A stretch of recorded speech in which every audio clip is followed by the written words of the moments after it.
Hey, boys and girls, and welcome to Writing. All week we have been working on using the 5 W's to help us add details to a story that we could create.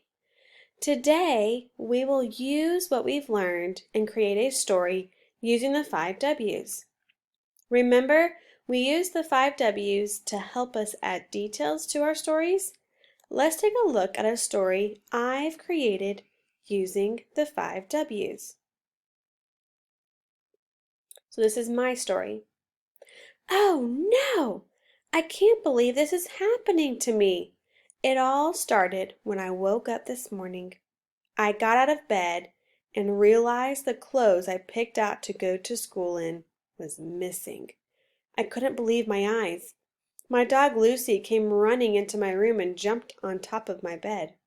She began licking my face as I pushed her off me and asked her if she had seen my clothes. She looked at me with a confused face and ran out of my room. I looked in my closet. No clothes. I looked in my bathroom. No clothes. I looked in the living room. No clothes.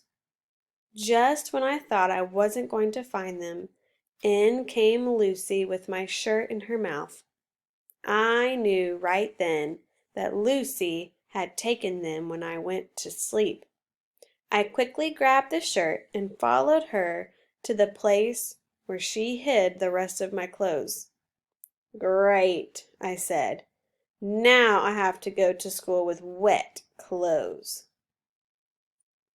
So I have my characters, me and Lucy the dog, right? So that's who.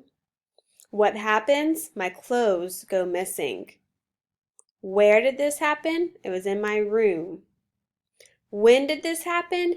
In the morning before school. Why did this happen? Because Lucy hid my clothes while I was sleeping. So I have used all my 5 W's to help me write my story.